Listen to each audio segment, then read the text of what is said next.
Je suis ravi d'être parmi vous pour cette invitation hein, qui porte sur, qui est une conférence qui porte sur le sujet qui m'a été suggéré et que j'ai moi-même proposé en retour. Hein. Donc ça c'est la diapo de présentation de votre école et puis ça c'est ma diapo de présentation. Voilà, donc on va repartir sur celle-ci.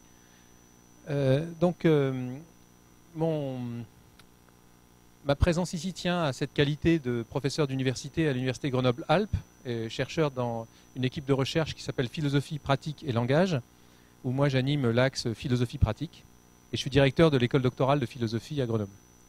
Alors, en fait, le poste que j'occupe en tant qu'enseignant s'appelle Sciences humaines et innovation. Et il vient de cet intérêt que j'ai en philosophe pour la question de l'innovation. Intérêt en fait assez original dans le paysage français, puisque la question de l'innovation relève plutôt d'autres champs disciplinaires. Quels sont les champs disciplinaires et disciplines universitaires qui s'occupent de l'innovation? Oh, il y a des sociologues partout maintenant. Des sociologues de tout. C'est vrai qu'il y en a plein dans l'innovation, il faut un dégât considérable. Quelle autre discipline? Lesquelles? Toutes les sciences, ouais, toutes les sciences. Voilà, toutes les sciences. Ouais, non, c'est vrai. Bon, quelle autre discipline académique, universitaire, et fait de l'innovation un concept fondamental? Ouais, voilà, économie. C'est à tel point vrai que, économie-gestion, qu'en fait, lorsque j'ai commencé à vouloir publier en 2010-2011, un article sur... vous voyez, ce qui m'intéresse, je fais de la philosophie politique, moi, mais très basé sur les questions épistémologiques. Hein, je fais souvent de l'épistémologie des questions politiques. C'est-à-dire quels sont les concepts utilisés pour penser les questions politiques. Et ben en fait, quand j'ai proposé un article dans une revue, puisque j'ai publié déjà plein de choses sur d'autres domaines, sur ce thème, l'innovation, qu'est-ce que c'est que ce concept en tant que philosophe? Il y a eu 3 des bonnes revues dans lesquelles je publie, qui sont des très bonnes revues de philosophie française, qui m'ont dit, mais enfin, on veut bien vous prendre parce que vos articles sont reconnus dans d'autres domaines, mais ce n'est pas un concept philosophique, donc finalement, on ne va pas prendre votre article. Et alors, j'ai vu ça avec effroi, que j'inventais un concept philosophique, enfin, j'acclimatais un concept ou une réflexion philosophique sur une notion qui n'a pas la dignité, apparemment, d'une notion philosophique. Et là, c'est là que ça m'a challengé, moi, ça m'a vraiment excité. Là, je me suis dit, je tiens un truc, là. Ils n'en veulent pas, c'est donc que c'est intéressant. Et en fait, du coup, mon travail, moi, depuis en gros 5 ans, de 2010 à 2011 à aujourd'hui, quoi, si vous voulez, m'a vu passer de la philosophie politique, où je suis quelqu'un qui a un parcours particulier, mais reconnu, à la philosophie de l'innovation, à la réflexion philosophique sur l'innovation. Et vous voyez, ça s'exerce dans différentes structures, tant institutionnelles qu'associatives. J'ai été longtemps président de la Société alpine de philosophie et fondateur des rencontres philosophiques du Riage, qui est un festival annuel de philosophie publique à Grenoble, à côté. Et puis, vous voyez, progressivement, les choses commençant à se connaître, je me suis mis à être engagé pour diriger le master management de l'innovation à l'IAE de Grenoble. C'est quand même pas une chose commune en France qu'un philosophe dirige un master management de l'innovation. Et puis, tout ça se complète de différentes collaborations avec des collectifs innovants. On ne peut pas, je crois, réfléchir à l'innovation si on ne la pratique pas. J'en parlerai tout à l'heure. Alors moi, j'ai conscience que je m'adresse à vous en tant que vous êtes à la fin d'un cycle dans une école de haut niveau qui va vous faire sortir comme cadre conservateur à différents égards.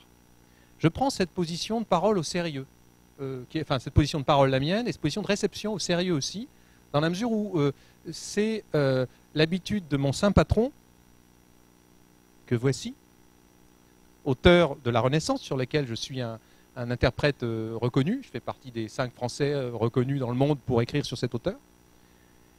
Mon saint patron me dit toujours, fais attention dans les conditions de parole, que la parole philosophique, fût-elle philosophique, n'est jamais universalisable. C'est pour ça que ce n'est pas vraiment un philosophe.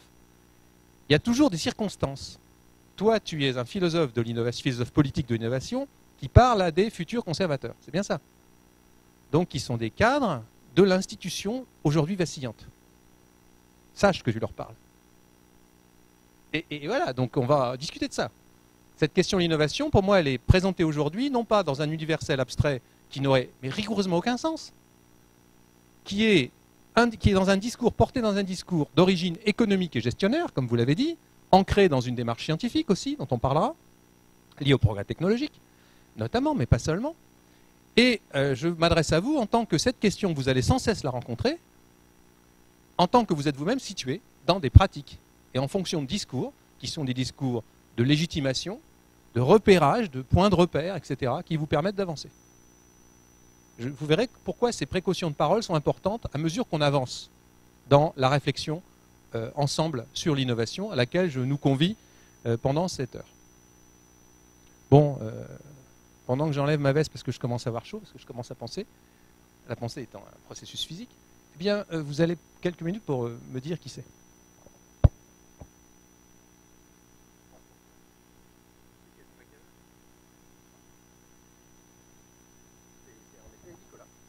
Donc, vous avez reconnu, on voit bien, hein, c'est les gants qui sont les gants de l'ambassadeur, qu'il n'a jamais été.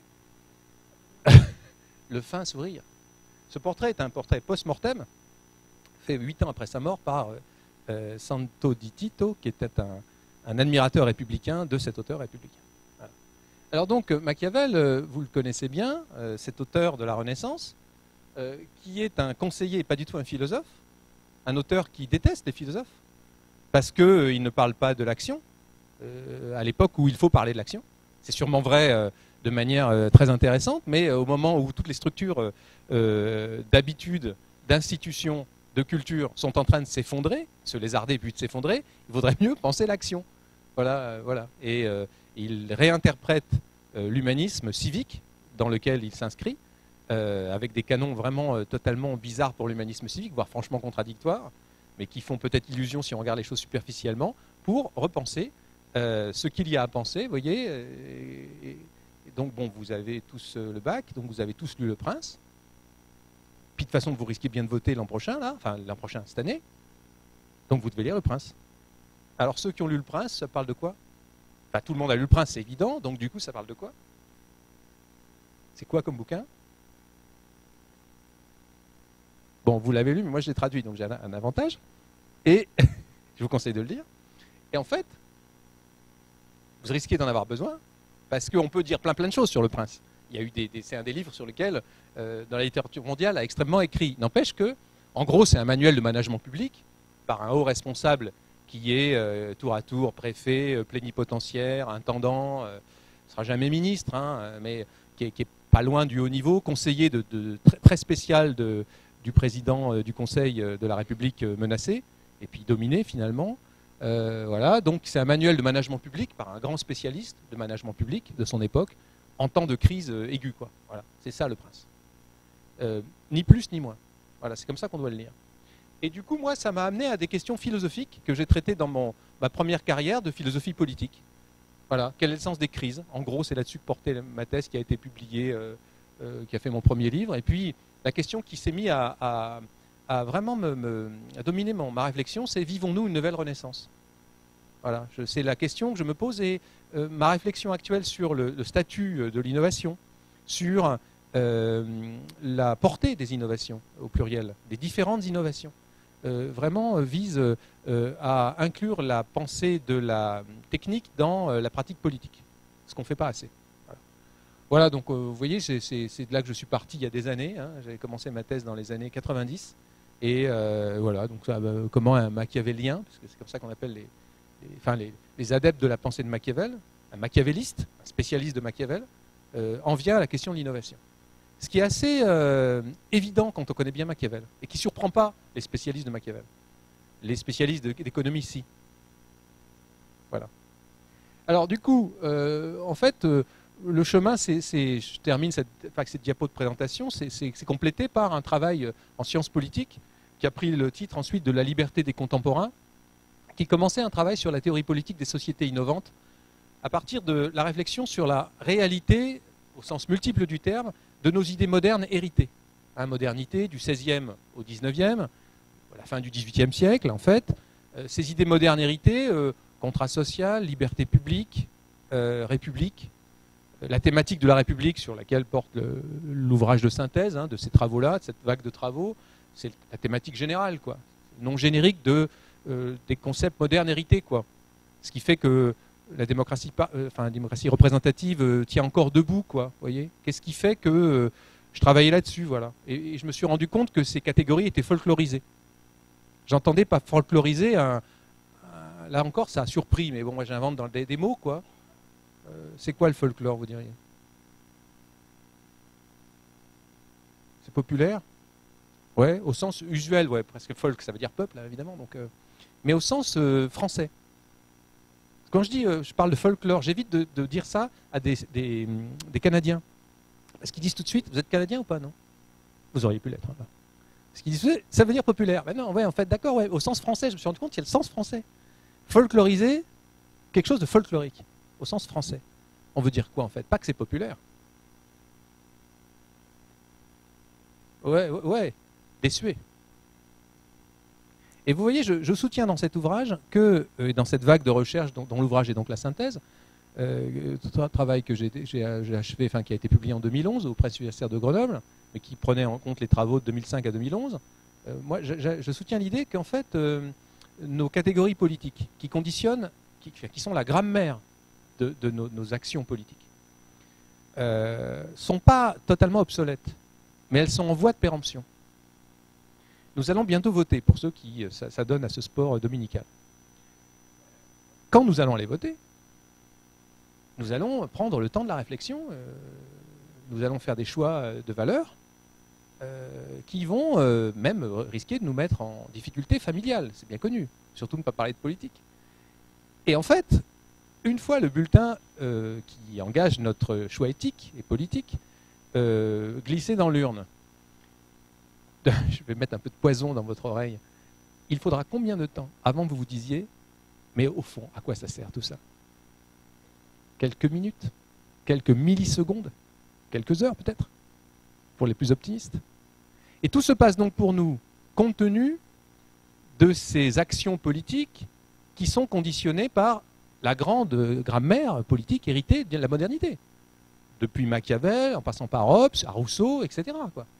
Tout se passe pour nous, comme pour les Indiens qui, au fin fond du Colorado, peut-être à l'heure actuelle, tout de suite, sont en train de faire une danse rituelle, un powo, contre monnaie sonnante et trébuchante pour des Yankees.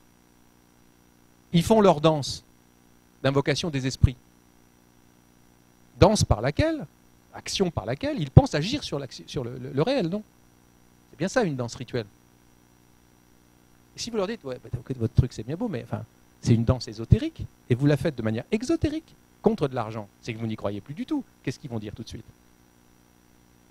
Bien sûr que si, on y croit. On n'est pas des ringards. C'est pas du folklore. Bien sûr que si, ça l'est. Et je crois, vous voyez, qu'il en va de même pour nous. La situation que nous vivons est celle d'héritiers qui sommes en difficulté avec cet héritage, dans la mesure où il ne veut plus rien dire. Puisque nous savons bien que les élections, tant des représentants du pouvoir législatif, les députés, que ceux du pouvoir exécutif, bon, le président de la République, nous savons très bien que ces élections devraient conditionner un pouvoir réel sur la réalité, mais qu'en fait, ce n'est pas le cas, compte tenu simplement de la réalité du pouvoir européen, et plus grave encore, la réalité du pouvoir politique mondial, ou du pouvoir tout court, et même pas politique. N'est-ce pas? Alors, la situation s'est même aggravée, je crois, depuis, par exemple, prenons au hasard l'élection de 2002. Presque au hasard. Ce qui fait qu'il y aura d'autres effets encore pires, là. Patience.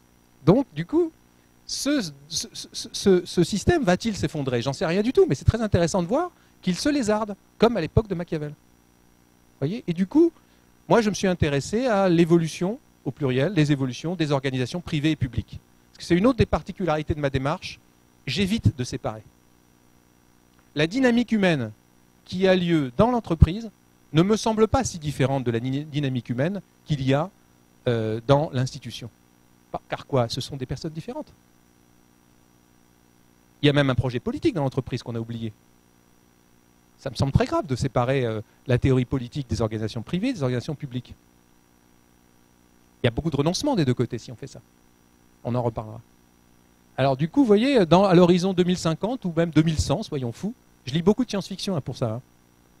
Mais en fait, concrètement, c'est dans 30 ou 70 ans. Hein. Ça arrive tout de suite. Hein. Moi, je suis né en 1964. Bon, je serai mort peut-être pas en 2050. Ça devrait peut-être encore aller, non? Mais 2100, sûrement, ouais. Du coup, encore que, hein. Je touche du bois. Et bah, du coup, peut-être que les enfants, vous êtes peut-être comme moi, éleveurs d'enfants. Nos enfants, ou les enfants de nos enfants, ben, ils y sont, quoi. Alors que c'est quoi la République en 2100? C'est tout à l'heure, quoi. Hein, sachant qu'un changement au niveau industriel, il faut 30 ans pour l'impulser. C'est l'échelle de temps de la réalité industrielle. De la conception du type de produit qu'on veut, qu'on imagine, jusqu'à la réalisation et la standardisation du produit. Il faut 30 ans. Donc c'est des échelles de temps où le politique n'a plus prise de toute façon. Puisque les mecs, ils ont un mandat de 5 ans et ils veulent se faire élire. Voilà. Comment penser les évolutions profondes? Vous voyez pourquoi je suis venu à la question de l'innovation et à partir de Machiavel, c'est-à-dire à partir d'un souci politique d'un monde en crise, qui était le monde de Machiavel qui domine ma vision finalement. Voilà. Voilà, donc cet angle de vue m'a amené sur la question de l'innovation. Et du coup, vous voyez, ma question, c'est la question qui domine ma recherche, c'est quelle politeia, comme disaient les Grecs, hein, Aristote, Platon, quelle politie, en français on peut l'utiliser, en sciences politiques on utilise ce terme, c'est-à-dire quelles institutions et quelles socialités, quel régime politique et régime de vie pour les sociétés contemporaines. Et ma réflexion s'ancre dans les sociétés de haute technologie. Alors, vous voyez, les diapos, elles ont pour fonction de, non pas de saturer votre... non pas de produire, ce qu'elles produisent malheureusement, une surcharge cognitive, mais elles vous seront données après, quoi. Puis je m'appuie dessus parce que j'ai pas de texte sous les yeux, quoi. Hein. Mais voilà, donc vous voyez, une diapo un peu lourde. Voilà, donc rapidement, c'est de la diapo de prof, quoi. La bonne diapo de prof bien lourde. Donc excusez-moi, c'est pas la peine de noter puisque vous l'aurez. Hein. Le diaporama, je viens de signer là, Julie, à tous les trucs là. Vous prenez tout si vous voulez. Donc du coup, non mais voilà, c'est juste pour vous dire que ce concept même, vous voyez où on en est, enfin, c'est quand même grave. La science infocom, que j'aime beaucoup, a depuis longtemps réfléchi à ça, mais la philo est super en retard sur ce que c'est que le type de société dans lequel on vit. Alors je me moquais des sociologues, bon, mais ils sont forts aussi là-dessus. Qu'est-ce que c'est qu'une société de haute technologie? La pensée politique, en particulier française, est super en retard là-dessus. Une société de haute technologie, ben, le concept est à en produire, hein, est à réfléchir dans la différence entre technique et technologie. Et vous voyez, moi je la définis comme ça. On peut parler de société de haute technologie à 3 conditions. D'abord, quand le recours à l'artifice et à l'automatisme devient systémique. Quand il y a toujours une méthode, ou un artifice, ou une machine, ou un automate pour nous permettre d'agir et de penser. Je pense que vous êtes nombreux à avoir avec vous, à vos côtés, et peut-être même sur votre corps, cet assistant de vie, très improprement appelé téléphone. Ce n'est plus du tout un téléphone. Moi, je l'utilise comme téléphone, peut-être, peut-être pas vous. C'est un couteau suisse, quoi. Il y a une boussole dessus pour moi, parce que j'aime bien me repérer à la boussole. Et voilà, il y a toutes sortes de choses. L'autre jour, ma femme me dit, mon assistant de vie, parce que bon, on parle comme ça, me rend heureuse. Je lui dis, bah écoute, je suis content pour toi, enfin, j'étais un peu jaloux quand même. Elle me dit oui, parce qu'il m'envoie des messages avec toi dedans. Explique-toi, ma chérie. Elle me dit en fait, elle est, comme tous les gens qui sont vraiment très très intoxiqués à la société de haute technologie, elle est très Apple, quoi. Elle a les Mac, quoi, vous savez, comment on appelle ça, les iPhones.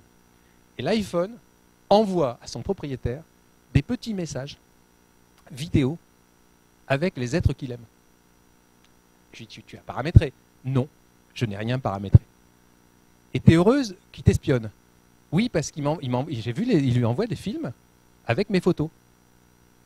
De manière remarquablement narrative, où j'ai l'air heureux d'être avec elle. Vous allez voir où je veux en venir. Avec des petites musiques, avec une intensité émotionnelle. Alors ça tombe bien, ma femme c'est une spécialiste de l'émotion en sciences, information et communication, en anthropologie, donc elle est spécialiste. Elle me dit, j'adore ça, c'est l'illustration de mes théories, je n'aurais même pas écrit. Qu'en fait, c'est un assistant de vie, je lui dois cette définition, et qui accompagne par de l'émotionnalité. C'est insensé, quoi. Tu n'es pas capable d'être... Imaginez que la largue, le truc, il envoie les petits messages. Mais elle se suicide. Non, il faut penser à ça, aux dilemmes qui vont naître, du fait de cet automatisme du consommateur, enfin, destiné au consommateur. Vous voyez, donc, on arrive à cette idée que le plus haut niveau, c'est la deuxième idée, elle est impliquée par l'exemple que je viens de donner. Vous avez peut-être fait l'expérience avec des iPhones, hein? Non? Moi, je me fie beaucoup d'Apple. beaucoup, beaucoup, beaucoup. Steve Jobs, c'était objectivement fou. C'est un fou qui domine l'économie Apple. Voilà. Bon, une sorte de gourou bizarre, quoi. Bon. Alors du coup, quand le plus haut niveau technique est largement diffusé dans la société, quand la plus haute technologie est au service des gens les moins capables, non pas de l'utiliser, mais de la comprendre, voire de la reproduire. C'est très vrai pour l'automobile, ça. À l'époque des pionniers, c'est-à-dire il n'y a pas encore si longtemps finalement, on était capable de démonter son moteur à propulsion thermique, quoi. Enfin, voilà, quoi. Maintenant, c'est plus possible, quoi. C'est ça une société de haute technologie. L'usager heureux n'est pas capable de réparer, ni même de comprendre le fonctionnement. Et encore moins d'apprécier le coût, je sais pas, énergétique, social, de production de la machine, ou de son fonctionnement. Vous voyez, donc, il y a une compétence des usagers, alors que c'est une compétence dans l'usage, et pas dans la conception, ni dans la réparation.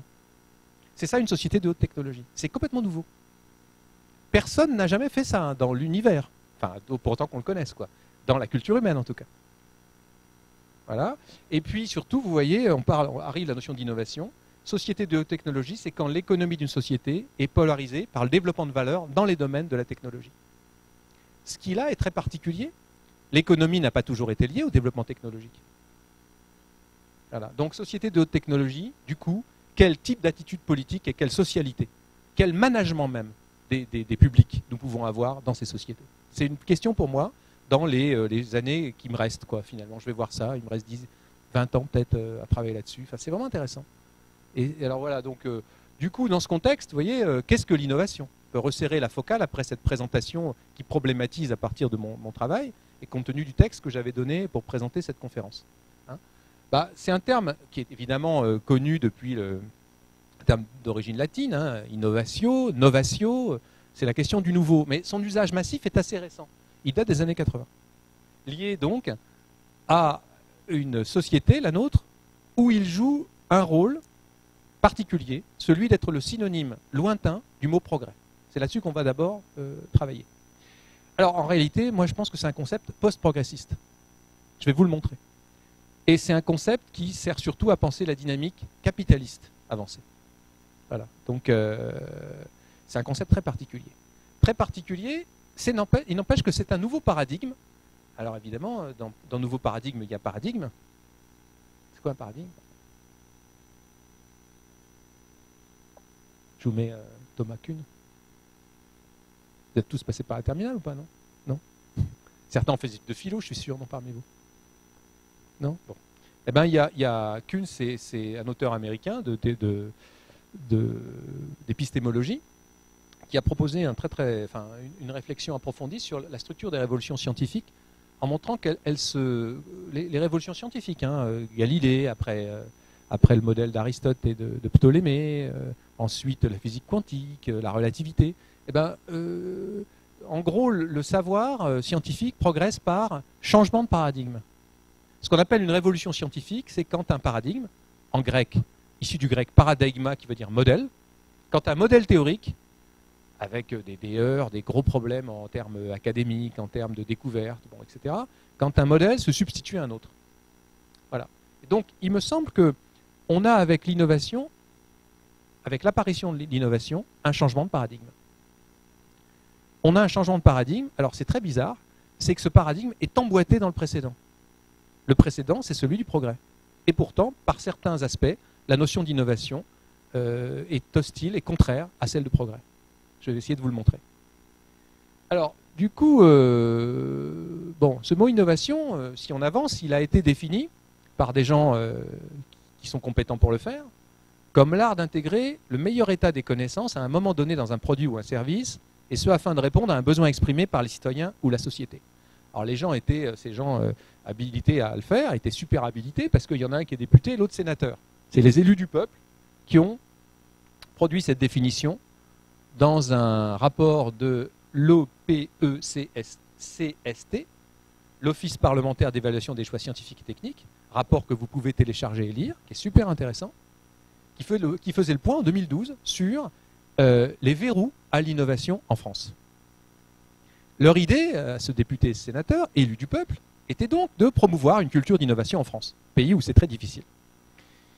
Le titre est malvenu quand même, non ? pour promouvoir une culture d'innovation.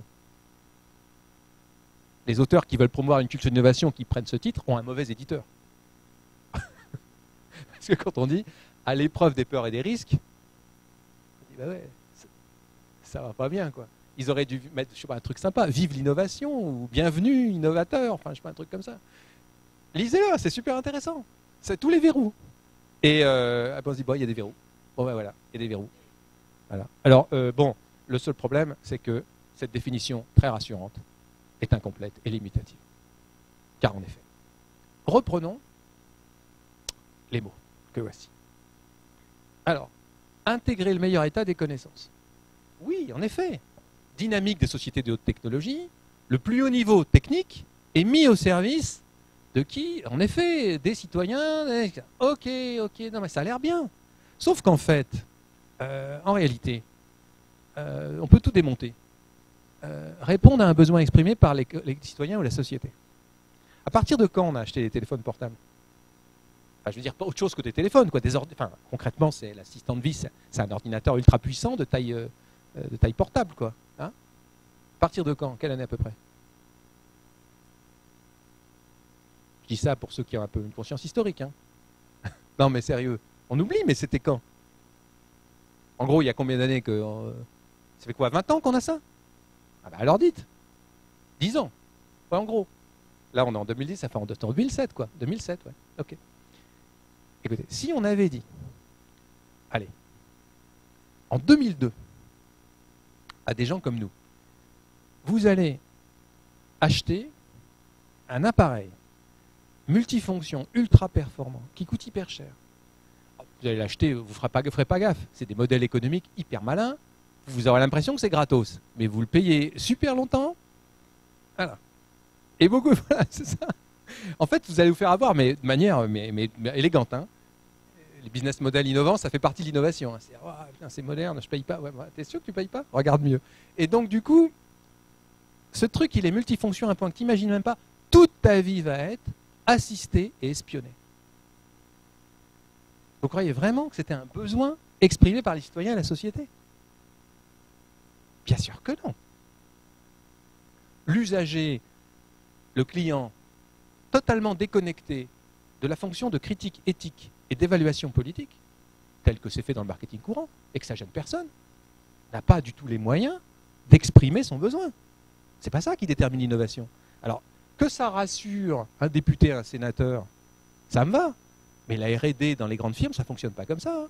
Ils ont dû rigoler, hein, les gars de chez Apple, quand ils ont vu cette définition. Oui, enfin, là encore, oui, c'est machiavélien mon analyse. Hein. Mais même machiavélique d'ailleurs, d'une certaine manière. Mais machiavélien au sens où la situation de parole du discours détermine, et puis l'horizon d'attente des mecs, ils écrivent pour l'Office d'évaluation parlementaire des choix scientifiques et techniques. Bon, avec un manque de courage, quoi. C'est pas des idiots non plus. Ils devraient dire, attendez, mais ça se passe pas comme ça du tout, en fait. Les grandes firmes font de la fourgabilité technologique, le consommateur est séduit, puis voilà, quoi. C'est quand même ça, l'innovation. Après que c'est ce qu'ils voudraient que ça soit, bah oui, d'accord, mais dans ce cas, il faut le dire. Et alors, ce qui est intéressant, vous voyez, c'est que ça va jusqu'au bout. Un besoin exprimé par les citoyens. Je viens de vous le dire, c'est pas du tout les citoyens qui expriment des besoins, mettons, des désirs. C'est c'est les usagers, les clients. C'est pas politique la question de l'innovation, pas encore en tout cas. Et puis surtout, là que la société exprime des besoins. Il y a Madame la société qui exprime des besoins. Vous voyez, les ravages du sociologisme. Bon, c'est pas des sociologues, hein, parce qu'ils n'auraient pas dit ça, évidemment. Voilà. Et alors, du coup, répondre à un besoin, donc ça va pas du tout, ça se fait pas comme ça. À un moment donné, bon, mettons, voilà, donc vous voyez, c'est rien que ces éléments-là, on pourra aller plus loin, mais nous interroge. Et du coup, il faut, je crois, repartir plutôt de la théorie standard, de l'économie, avec le promoteur de la notion d'innovation, celui qui finalement a trop bien réussi dans la théorie contemporaine, à savoir l'auteur qui a inventé la théorie économique de l'innovation. Je vous écoute. Voilà, Joseph Alois Schumpeter. Alors là, mesdames et messieurs, un authentique génie. Vraiment un auteur, mais d'une puissance théorique remarquable. On ne le lit pas assez en France. Notamment, si vous pouviez jeter un œil sur la version française, ou américaine même, de ce livre « Capitalisme, socialisme et démocratie », écrit en 1942. 1942, Schumpeter, qui est un authentique libéral autrichien, dans la grande école libérale autrichienne, qui a fui aux USA, qui a fui le nazisme, constate que la montée des national-socialismes variés, la montée du communisme, menace profondément le libéralisme, à tel point qu'il va sûrement disparaître en 1942.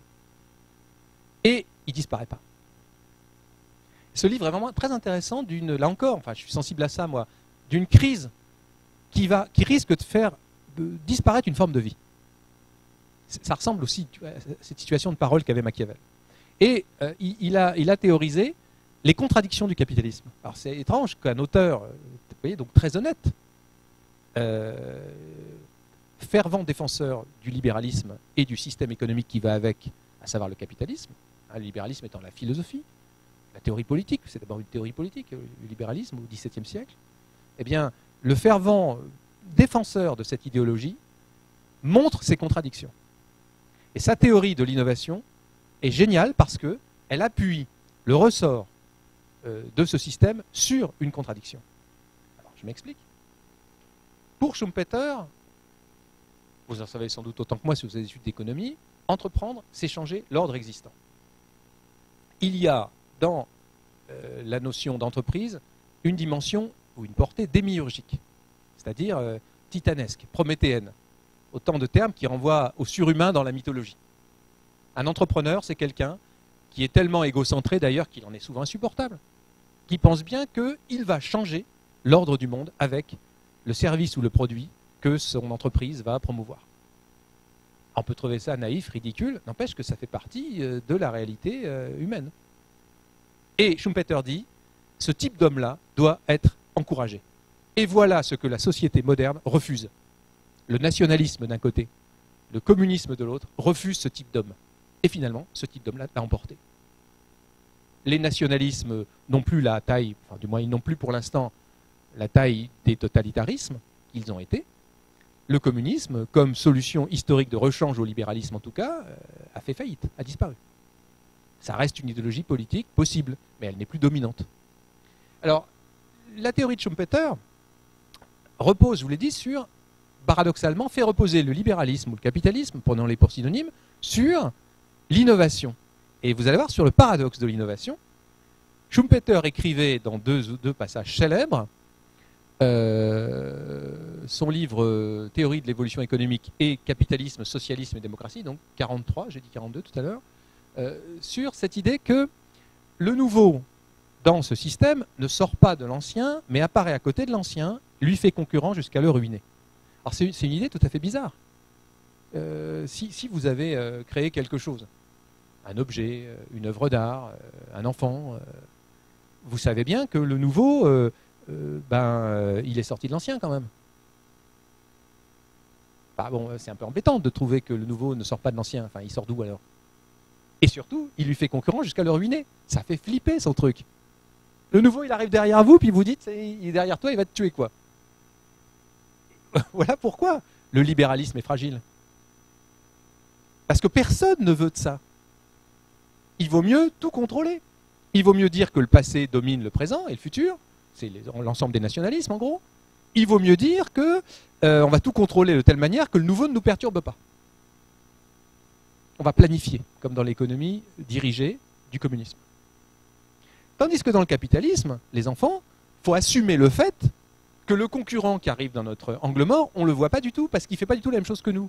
Et il va remplacer notre produit par un truc très différent, c'est ça l'innovation, qui n'a rien à voir avec notre produit. Et on ne l'aura pas vu venir et il va nous ruiner.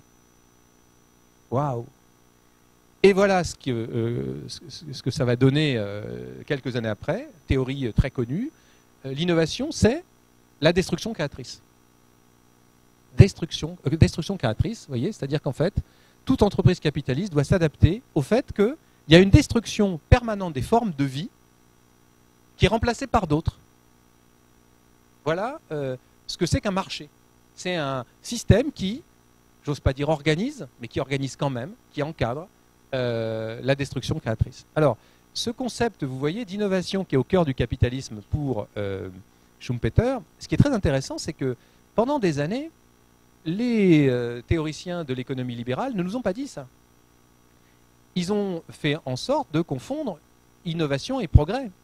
Et puis Schumpeter vint avec un radicalisme qui l'honore, une honnêteté incroyable, une violence aussi étonnante, en disant non, non, l'innovation, c'est une forme de surgissement du chaos. C'est un changement permanent de paradigme. En soi, c'est un nouveau paradigme, mais ça induit aussi des changements permanents. On s'y retrouve même pas. À tel point qu'on a même du mal à se souvenir d'avant l'assistant de vie. Ce qui est impressionnant quand même. On se dit, mais j'ai vécu avant. Ah, c'est vrai, essayez de reprendre pendant une semaine un petit téléphone à touche. Envoyer des textos avec. C'est ce que je fais faire à mes étudiants régulièrement. Essayez de faire les mêmes fonctions que vous faites aujourd'hui avec une technologie dépassée.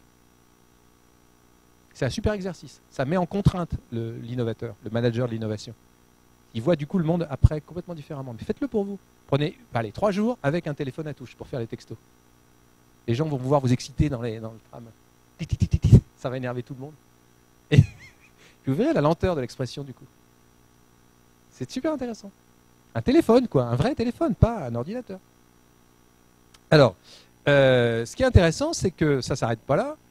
En fait, ce qui est extraordinaire, c'est que le concept d'innovation tel que je viens de le décrire, tel qu'il est, donc dans la théorie schumpeterienne, il n'est pas né dans l'esprit schumpeterien. Il l'a emprunté. Il l'a emprunté à ce mec-là. C'est ça qui est extraordinaire. Ces gens réfléchissaient dans un système post-hegelien avec ce qu'on appelle les jeunes hegeliens qui ont donné les anarchistes, avec un Bakounine qui écrit, en parallèle à sa discussion avec Marx et Proudhon, la joie de la destruction est en même temps une joie créatrice. Un monde où finalement on s'autorise de soi-même dans un système ni Dieu ni maître, où on propose des solutions, des hypothèses à ceux qui sont capables de les entendre et le monde se transforme. Pire encore, la notion schumpeterienne d'innovation vient très clairement de sa lecture de base en tant qu'étudiant, à savoir la Wille zur Macht de Nietzsche, la volonté de puissance. L'innovation créatrice de formes de vie qui régénère sans cesse sur un mode dionysiaque la société dans laquelle elle prospère, ressemble à la volonté de puissance nietzschéenne. Voilà. Schumpeter n'en faisait d'ailleurs pas étalage, il n'en faisait pas mystère non plus de son nietzschéisme de base. Vous voyez comment on est très loin, très très loin, de la notion de progrès. Puisque la notion de progrès renvoie, elle, à une évolution générale et surtout améliorante, qui repose sur une accumulation de connaissances. Quand on dit qu'il y a progrès, on suppose qu'il y a une accumulation de connaissances, et pas une rupture. Ce qui implique une représentation très linéaire de l'histoire du vrai. Il y a d'abord le faux, puis ensuite le moins faux, puis le vrai. Voilà l'histoire naïve, on est bien d'accord, du progrès scientifique.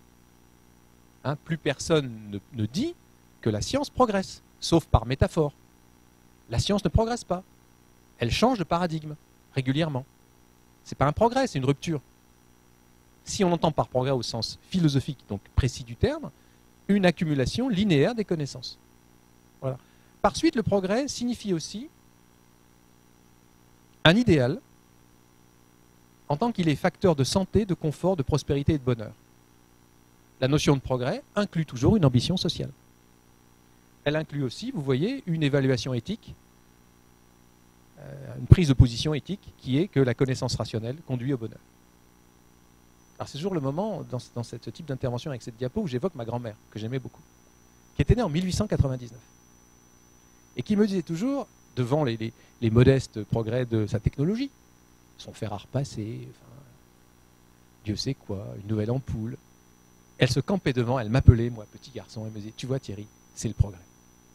Et dans la cuisine de ma grand-mère, j'ai assisté à des sortes de scènes mystiques en faveur du progrès. Et elle était positionnée devant l'objet technique avec une sorte de réconfort, de jouissance spirituelle.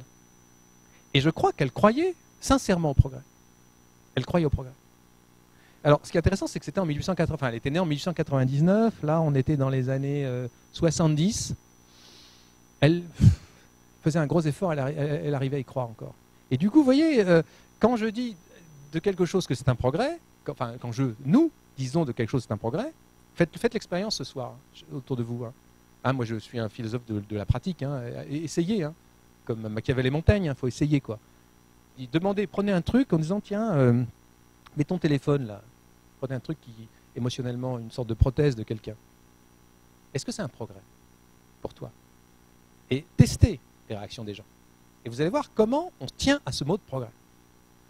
Dans la notion de progrès, bien que nous sachions beaucoup de choses aujourd'hui qui relativisent le rapport entre innovation et progrès, et c'est ce qu'on est en train d'achever, de séparer aujourd'hui, là, tout de suite, vous allez voir comment, affectivement, on s'attache à la notion de progrès. Parce que, vous voyez, sur le plan épistémologique, elle signifie tout ça, mais sur le plan humain, spontané, elle signifie ça quand même. Et la question aujourd'hui, c'est de savoir jusqu'où innovation et progrès sont liés et déliés. C'est une vraie question. Voilà.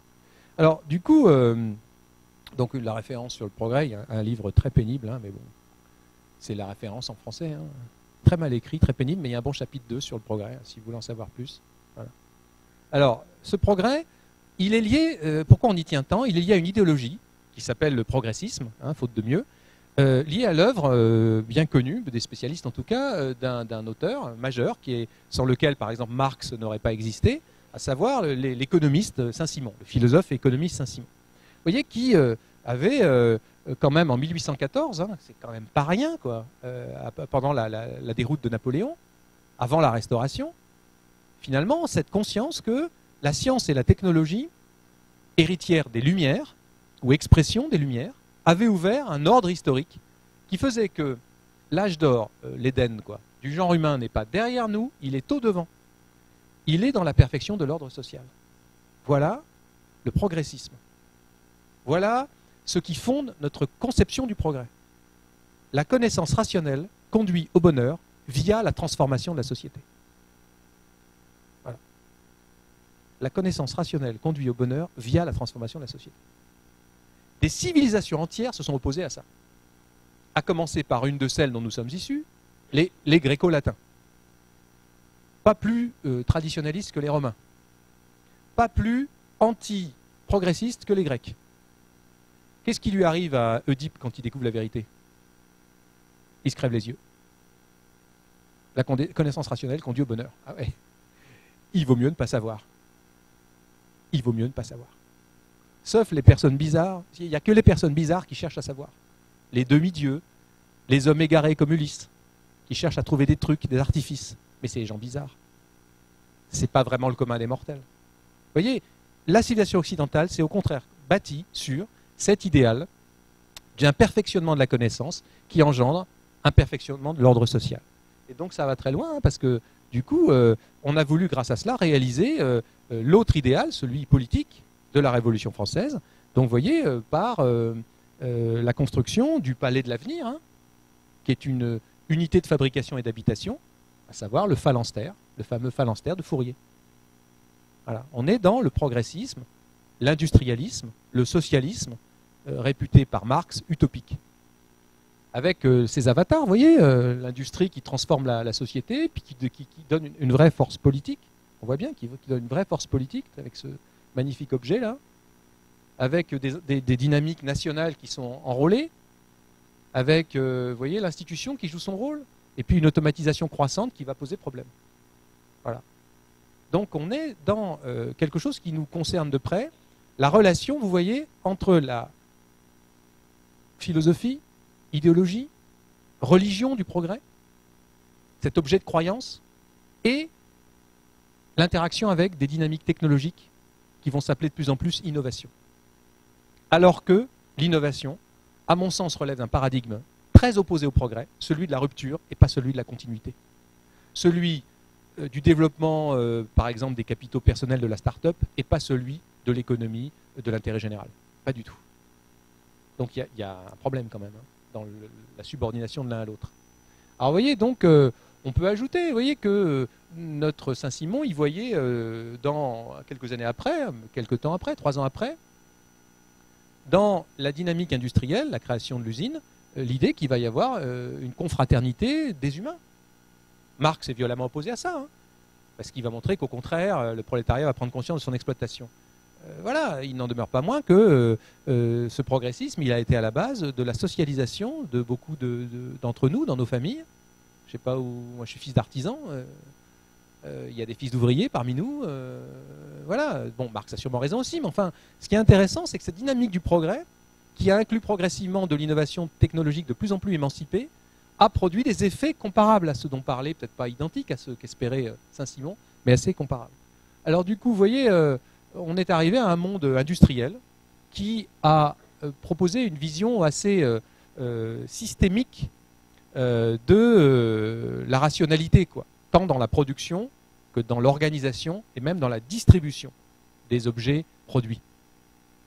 De ce point de vue, le lieu progressiste et innovant le plus évident et le moins visible du coup pour chacun d'entre nous, mais qui moi me confère un frisson dès que j'y rentre, c'est l'hypermarché. Le temple de l'industrie, donc affecté à nos désirs. Regardez le niveau de fabrication et de standardisation des produits. Regardez les étiquettes, la puissance évocatrice sur le plan poétique des étiquettes. Regardez cette symphonie de produits. C'est une symphonie, ce n'est pas une cacophonie. Quiconque a travaillé comme manutentionnaire ou cadre, manager dans un hypermarché de grande distribution, sait de quoi je parle. Ce n'est pas du délire. Vous voyez, la production, l'organisation et la distribution, méthodiquement organisée en vue du maximum du bonheur possible du consommateur, avec des gammes de produits d'une variété inouïe en fonction des différentes bourses, nous font penser que l'hypermarché est aujourd'hui ce qui nous reste de l'institution industrielle dans ce qu'elle avait de progressiste. Moi, quand je sors de la piscine, je vais dans un hypermarché gigantesque, déserté par la plupart des gens, sauf par des familles qui viennent comme en pèlerinage, à 20h à Grenoble le soir, dans le quartier Grand Place. Je vois les gens, ils sont là en famille, ils font un tour à l'hypermarché qui ferme à 21h. Je suis stupéfait de leur bonheur. Les enfants vont au rayon des jouets, les parents vont voir les vêtements, et je me dis voilà, c'est ce qui reste de ce qu'était l'institution. Il y a très peu d'institutions aujourd'hui qui tiennent encore le coup. L'hypermarché tient le coup. L'industrie s'est vendue au CAC 40, l'université on lui donne plus d'argent, bon les bibliothèques je sais pas, vous me direz après. Alors du coup, aujourd'hui le problème c'est qu'il y a une crise de l'idée de progrès au sein des sociétés de haute technologie, ce qui est quand même bizarre. Alors j'ai mis là un petit personnage, dont vous voyez très bien qui c'est. Le premier à dire qu'il y a une crise d'idée de progrès, c'est pas ma grand-mère. Voilà, c'est le capitaine Nemo. Voilà.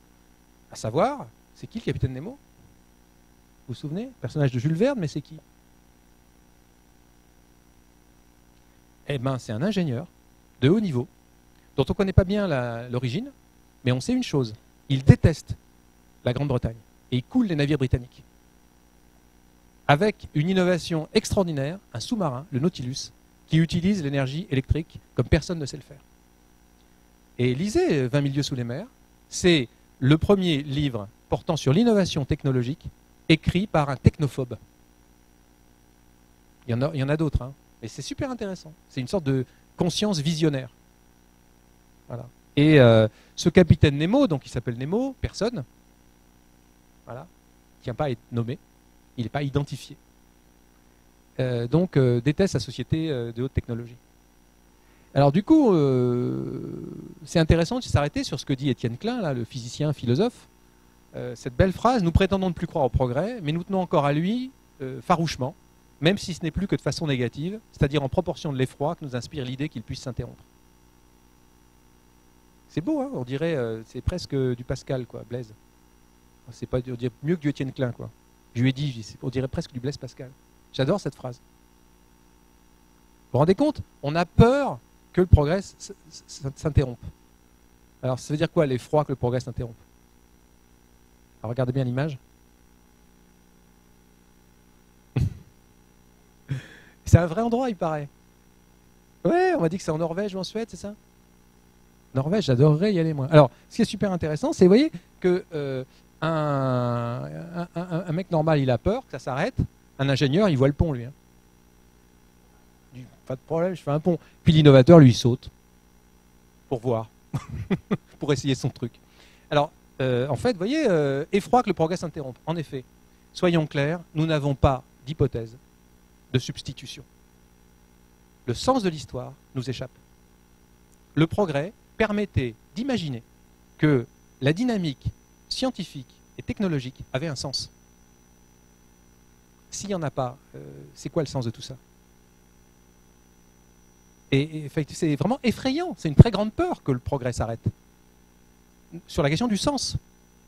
On a besoin, parce qu'on n'a pas d'idéologie de remplacement, sauf à retourner, et c'est bien ce qui se passe, hein, aux religions, quoi.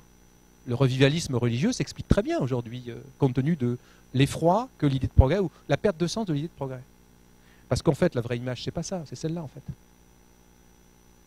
Celle du radeau de la Méduse, qui renvoie à un fait bien historiquement avéré, où il y a eu de l'anthropophagie sur le radeau. Hein. Bon, j'arrête de vous rendre triste. Voilà. Du coup, il est tentant de substituer l'innovation au progrès. Il est tentant de le faire. Mais du coup, voilà, des questions, quoi. Est-ce qu'on peut rejouer à notre profil le scénario de la modernité avec des nouveaux philosophes des Lumières? Du coup, on est sans doute obligé, j'avais écrit ça avant que de lire le livre tout récent, le dernier de Stigler sur la disruption. Il est nécessaire, mais c'est la même idée, hein. Encore un livre qui m'a piqué. Donc, évidemment, il est plus âgé que moi, il a un coup d'avance, puis ça fait plus longtemps qu'il travaille là-dessus. Puis comme c'est un prophète de la peur que le progrès s'arrête, lui, voilà, il faut lier l'invention technologique et des forces sociales et morales qui la justifient. Voilà, faut relier peut-être les différentes facettes du consommateur, client, usager, citoyen, pour substituer réellement l'innovation au progrès. On va en parler dans la discussion. En tout cas, vous voyez, le problème, c'est que dans les organisations privées et publiques, dans les entreprises, les industries, mais même de plus en plus dans les boîtes, justement, pas dans les boîtes, dans les institutions, il y a une injonction à innover qui renvoie à tout ça, même à l'université. Il y a une injonction à innover. Cette injonction à innover, vous voyez, on peut la formuler de différentes manières. J'aime bien, moi, celle-là. Voilà. Elle m'a été suggérée par des séminaires que j'anime avec des gens spécialistes marketing. J'ai dit, mais c'est quoi qu'on vous demande? Et on a forgé ensemble cette formule. On nous demande de ranimer l'usager consommateur, éventuellement citoyen et éco-citoyen dans ses valeurs profondes. C'est ça, innover, en fait. Avec une confusion entre marketing et innovation. Une confusion très grave, à mon avis. Voilà. Parce que le marketeur, il ne fait pas d'innovation, en fait. Voilà. Et du coup, le problème, c'est que l'innovation ne se commande pas. Hein. Quand l'innovation, elle surgit un peu n'importe où, hein, vous voyez, avec la sérendipité, ce concept très approprié pour décrire ce qui se passe quand on trouve quelque chose qu'on ne cherchait pas. Il y a un nombre de cas invraisemblables d'objets, enfin de découvertes scientifiques et d'objets technologiques qui reposent sur la découverte fortuite de ce qu'on ne cherchait pas. C'est troublant. Effectivement, tout ça n'a peut-être aucun sens. Et l'innovation, comme disait Schumpeter, échappe complètement à la planification. Et ça surgit à côté, au-dessus, on ne sait pas d'où ça vient. Voilà. Et du coup, vous voyez, j'ai pris le post-it parce que c'est un exemple amusant en innovation. Il n'y a pas d'innovation sans post-it. Il y a toujours des murs de post-it en innovation. Et bien ça s'est trouvé par hasard. Vous connaissez l'histoire, non? Parce qu'il y avait un stock de colle qui était foutu. Et il y a un mec qui s'est amusé à faire ça. Puis qui a montré ça à son boss. Puis le boss, évidemment, comme c'était le boss, il n'y a pas cru. Il est allé voir ailleurs, il a fait fortune. C'est toujours comme ça l'histoire. Enfin, pas toujours fortune, mais souvent c'est comme ça. C'était pas prévu, la colle a été pourrie, il a utilisé le stock pour faire autre chose. Sauf que l'entreprise n'en voulait pas. Le pire, c'est Kodak. Hein. Leader mondial, 18 mois pour s'effondrer. Pourquoi? Dans le garage chez Kodak, c'était des chimistes chez Kodak. Dans le garage, il y avait un gars qui faisait de l'électronique comme ça, chimiste ou électronique. Personne n'est parfait. Puis il trouve une manière de faire des photos électroniques. Il va voir le boss, il dit, mais attendez, regardez, j'ai fait ça. Il dit, mais tu rigoles, quoi, on n'en veut pas de ton machin, c'est pas un appareil photo. Bon, il est allé voir chez Sony. Kodak était mort. Et en fait, la problématique métier en innovation, c'est la pire. Parce qu'elle est conditionnée par un souci de ressources humaines, on est d'accord, on ne va pas débaucher les corps de métier qui composent l'organisation. Et en fin de compte, le problème, c'est que du coup, on rate... Kodak ne savait pas qu'il ne vendait pas des photos, surtout pas des photos sur le plan chimique, quoi. Il vendait des souvenirs. Il y a plusieurs manières de produire des souvenirs. Voilà. Donc du coup, vous voyez... il y a aussi une image qui m'amuse beaucoup. La sérendipité, c'est de se balader sans but et de trouver son repas par hasard. C'est ce que dit Schumpeter, en fait. C'est une image schumpeterienne. J'adore. Le lapin, il est schumpeterien sans le savoir. C'est ça son problème. Petit lapin schumpeterien. Et du coup, bon, alors, du coup, vous voyez, si l'innovation par ailleurs ne génère pas le progrès social, alors même pas du tout, quoi. En gros, les gens qui font de l'innovation, leur rêve, c'est d'avoir une Porsche à 25 ans, quoi. Il y a quand même une capacité de l'innovation à engendrer des ruptures profondes sur le plan social, par exemple. Des réorganisations, des services, des chaînes de valeur. Bah, Airbnb, Uber, pour le meilleur et pour le pire. C'est-à-dire qu'il y a des transformations sociales qui sont incroyables, liées, alors bon, les exemples que je viens de prendre sont liés au numérique, quoi. Voilà. Alors voilà, donc je vous renvoie pour essayer d'avoir un coup d'avance sur ces questions, hein, au rapport de McKinsey Global Institute, qui est, bon, c'est toujours très particulier comme type de littérature, hein, c'est critiquable, hein, mais c'est super intéressant. Il s'intéresse sur aux technologies de rupture qui vont, disent-ils, perturber les statu quo à l'horizon 2025. Voilà, avec voilà, et vous voyez, on peut se lister, hein, nous, bah voilà, hein, tous ces domaines qui sont en train de tout changer, effectivement, depuis que nos sociétés sont maintenant effectivement des sociétés de haute technologie qui ont adopté le paradigme de l'innovation. Et voilà, au point que la convergence entre tout ça fait qu'il y a peut-être, moi je ne suis pas transhumaniste, hein, pas du tout, hein, mais je sais très très bien que l'existence augmentée est déjà une réalité. Et donc les limites de ça sont un peu floues quand même. Hein. Voilà. Et ça vaut le coup de s'intéresser à ça quand même. Ce que c'est qu'une existence normale et heureuse, compte tenu de ces transformations possibles dans la vie de ceux qui pourront se payer ces évolutions technologiques. Hein. Et là-dessus, le cinéma et les romans d'entertainment ont toujours un coup d'avance par rapport aux intellectuels installés. Il faut vraiment voir les films de SF, ils sont très intéressants. Vous voyez par exemple, il y a un film avec, je crois que c'est Jude Law, qui s'appelle Repo Man. Vous l'avez vu, Repo Man, il y a quelques années. Repo Man, c'est l'histoire d'un installateur étonnant. C'est un système où on peut, quand on a un problème cardiaque, se faire greffer un cœur en libre accès quasiment. Il faut juste une carte bancaire, quoi. Puis une possibilité de crédit. Alors on vous l'installe, puis vous payez comme pour le téléphone portable, quoi. Vous ne payez pas en fait, c'est-à-dire vous payez pendant 20 ans, quoi. Et vous ne le voyez pas. C'est un bon cœur, ça marche bien, ça n'a pas de prix, hein. C'est super. Sauf que si vous êtes débauché, si vous êtes limogé, vous n'avez plus de salaire, vous faites comment? Eh bien, Jude Law fait partie des mecs qui viennent récupérer l'objet. On ne peut plus le payer, il faut bien le récupérer quand même. La firme, elle a des droits, non? C'est génial. Le modèle économique, le modèle capitaliste adapté à des consommateurs pauvres. Vous voyez ce film, ça fait flipper. Et on se dit, on est déjà en train, quoi. Bientôt, je vais me payer à mes enfants qui en ont besoin une prothèse. S'ils sont nuls en maths, je vais acheter la bonne prothèse qui va bien, on leur mettra là, pling.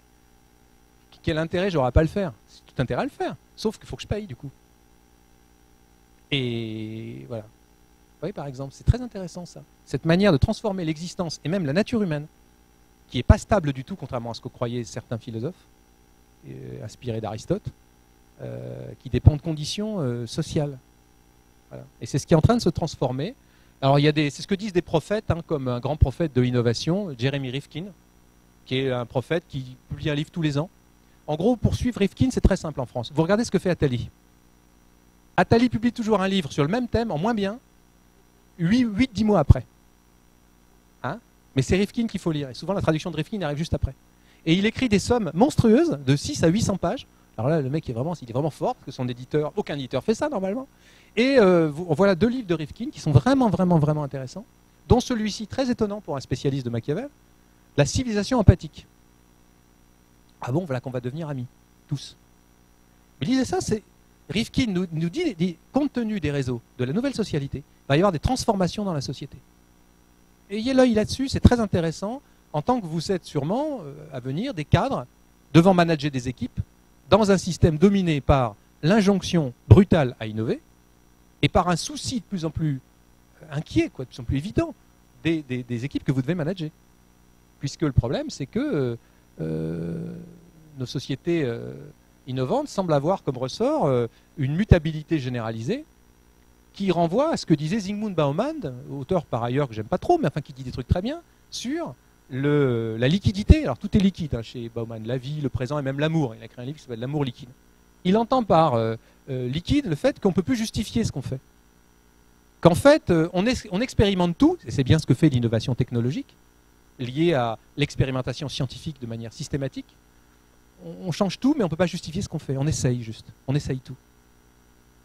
Et vous voyez, ce que disait très bien Simondon, c'est que progressivement, il y a un remplacement de l'humain par la machine.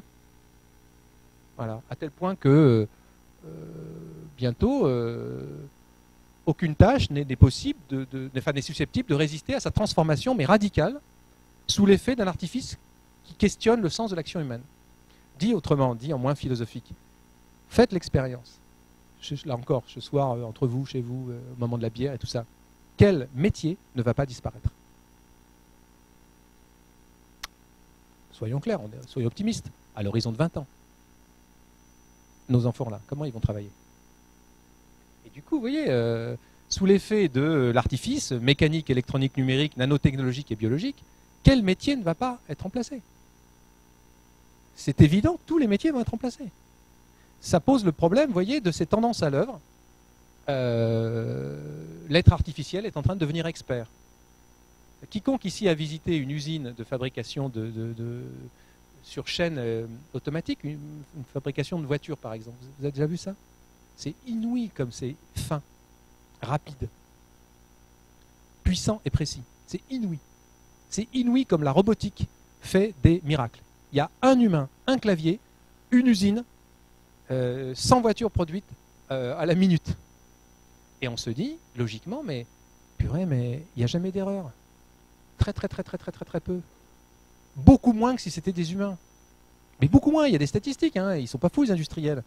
Ils ne font pas ça pour jouer. Enfin, c'est des grands joueurs, mais ils ne font pas ça pour jouer. Quand la médecine sera comme ça va être génial. Quand ça sera un hôpital et pas des... ça sera super. On va pouvoir soigner plein de gens. À des coûts moindres. Vu la précision des gestes de la machine, mon appendicite, moi je la confie plus à un humain, je vous le dis tout de suite. Hein. Surtout qu'on n'est pas sûr, le mec il a peut-être à moitié bourré, il se prend pour un dieu parce que c'est un médecin, enfin attendez, il n'a pas la saine humilité de la machine au moment de toucher mon appendice, quoi. Puis il va peut-être trembler un peu parce qu'il n'ose pas dire qu'il a un Parkinson naissant, parce que son assureur ne pourrait plus l'assurer, puis il ne pourrait plus travailler. Faut rigoler ou quoi? Vivement qu'il y ait des usines d'opération d'appendicite. Je vous jure, je suis le premier à essayer. Peut-être pas le premier, hein, mais... mais bon, voilà. Et en tout cas, vous voyez, la dimension, la décision experte est de plus en plus entre des mains. Il faut mettre des guillemets parce qu'ils n'ont pas de main, justement. C'est de l'humour, en fait, de philosophe.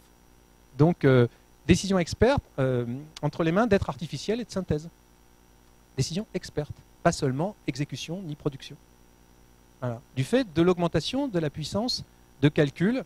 Une autre diapo que je prends souvent, c'est la tête du Coréen qui a été battu par AlphaGo. Vous savez, au jeu de Go. Le mec, il est comme ça. Voilà. Bah ouais, t'as été battu par AlphaGo. Ah, t'as eu ta revanche, mais t'as quand même été battu, quoi. C'est pas les échecs, les Go, c'est beaucoup plus subtil. Les échecs, on sait, il suffit de calculer.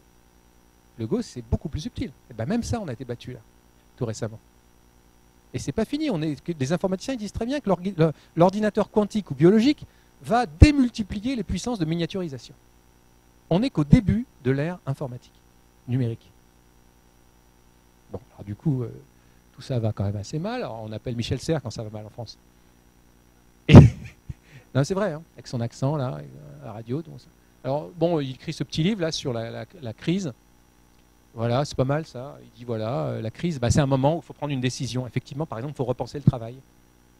Moi, philosophe de l'innovation, je suis appelé, je vous jure, 2 à 3 fois par semaine par des collectifs d'entreprises, d'industrie, pour dire Thierry Ménissier, vous êtes bien philosophe de l'innovation. Oui.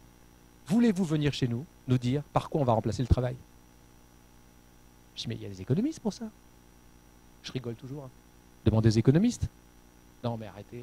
Non mais je vous jure, je ne suis pas prof d'économie. Non mais ils ne savent pas. Eh ben non, personne ne sait.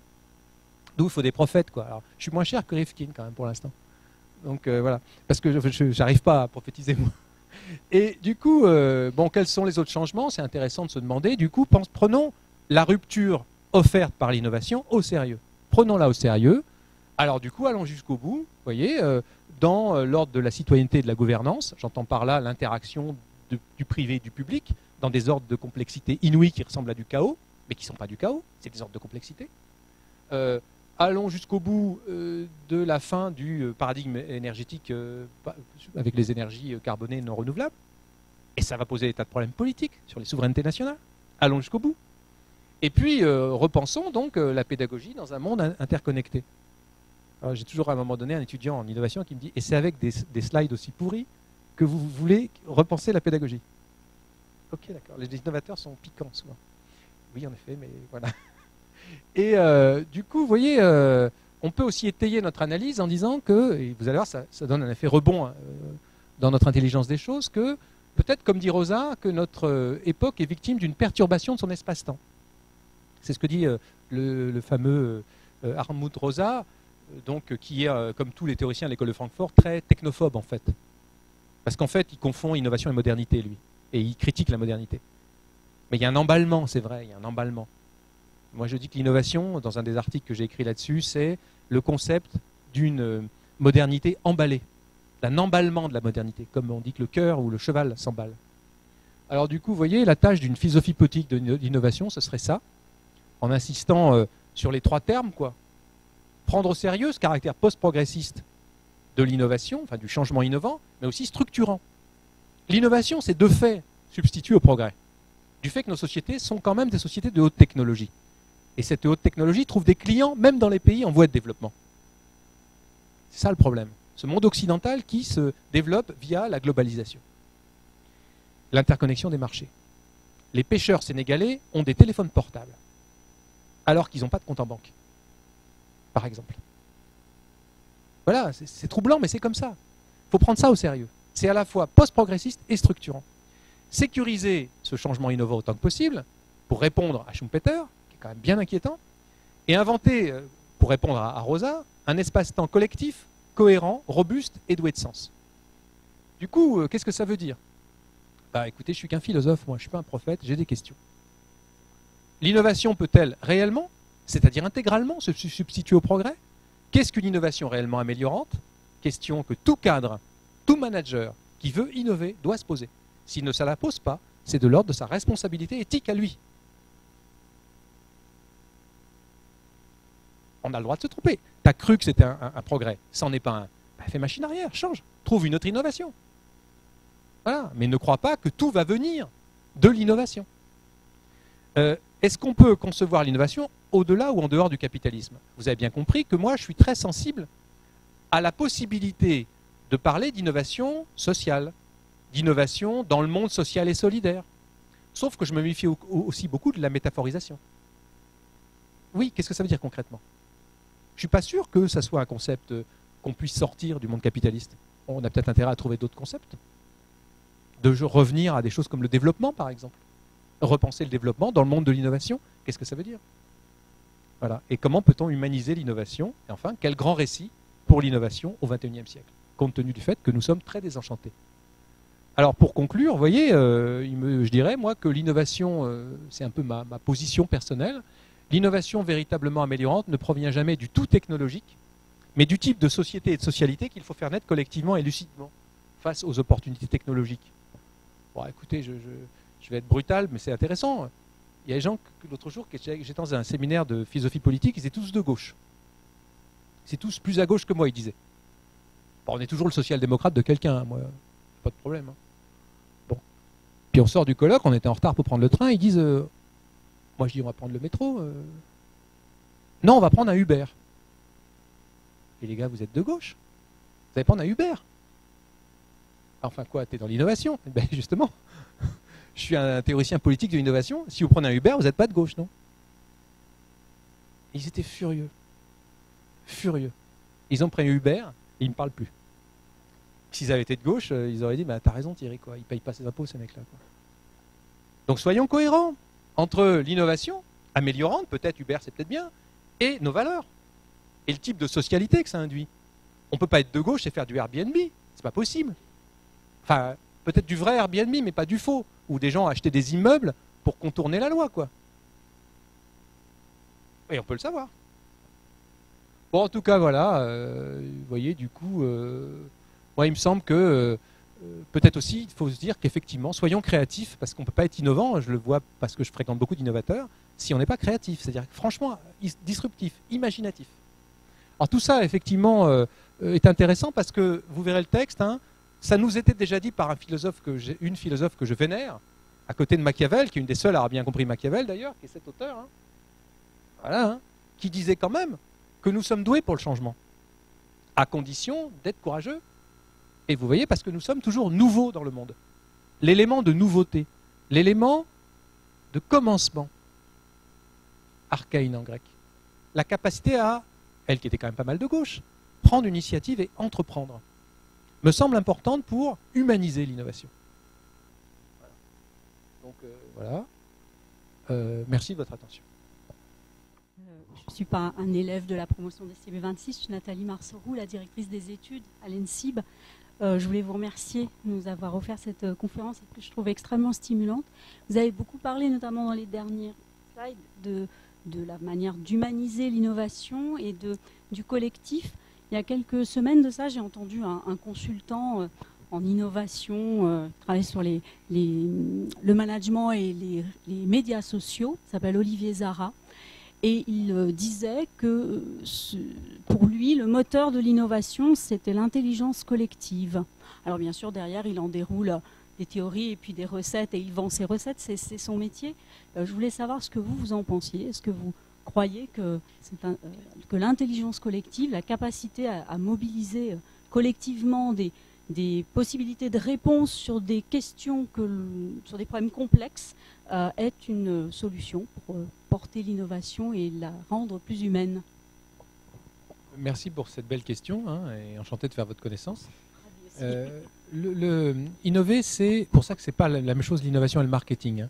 Innover, c'est décaler le problème dans des proportions qu'on n'imagine jamais. Et ce qui fait qu'on va trouver des choses qu'on n'imaginait pas trouver. Après, comment est-ce qu'on fait pour les faire redescendre sur Terre, ces choses, et transformer la société, améliorer un produit, etc. Bon. Pour réussir ça, il n'y a qu'une solution. Hybrider les collectifs. Mettre ensemble des gens qui ne se connaissent pas, qui ne se parlent pas, qui n'ont aucun intérêt commun. Et leur faire faire des petits exercices assez bizarres. Moi, j'ai mes recettes. Étant en fait un joueur de rugby qui a mal tourné, je ne pratique jamais d'atelier philosophique sur l'innovation sans un exercice corporel préalable, notamment qui joue sur l'improvisation et le déséquilibre. On enlève ses chaussures d'abord. Et c'est très intéressant ensuite de faire travailler les gens ensuite sur des séquences précises où on crée du sens. Les gens, ils sont tout à fait incroyablement capables de produire des trucs qu'eux-mêmes n'imaginaient pas. Mais la condition, c'est de faire confiance à des gens qui ne connaissent pas pourtant. Et donc, intelligence collective, surtout pas entendue comme un réseau d'énarques, de normaliens, je veux dire, qui ne se parlent pas déjà entre eux, hein, mais même des grandes écoles, quoi. C'est sûrement pas avec les premiers de la classe qu'on peut innover. C'est souvent avec le dernier. C'est souvent avec celui que personne n'a jamais imaginé créer quelque chose, qui va inventer un truc parce qu'il est tout seul dans son coin et on l'a laissé tranquille. Et donc, vous voyez, l'intelligence collective, oui, en tant que le collectif, c'est pour moi un ensemble hétérogène et dynamique. Voilà, mais alors résolument oui. Dans ma pratique de joueur de rugby, les meilleurs matchs ont été gagnés par des gars qui n'étaient pas habitués à jouer ensemble, qui devaient faire un effort. Les routines et les habitudes tuent la créativité. C'est vrai aussi au niveau de la pédagogie. Et c'est du coup, dans le management d'équipe, à plus forte raison, si vous avez quelque chose à transformer dans une organisation, il faut associer d'abord toutes les parties prenantes. C'est la règle de l'art, évidemment, et si on veut que ça prenne, il faut que les gens soient associés. Il faut les écouter. Et parfois, la transformation la plus radicale vient de la frange qui avait pourtant le moins intérêt à ce que ça se passe. C'est très curieux. Voilà, donc intelligence collective entendue comme collectif hétérogène et dynamique, moyen d'hybridation et accepter les risques qu'on prend.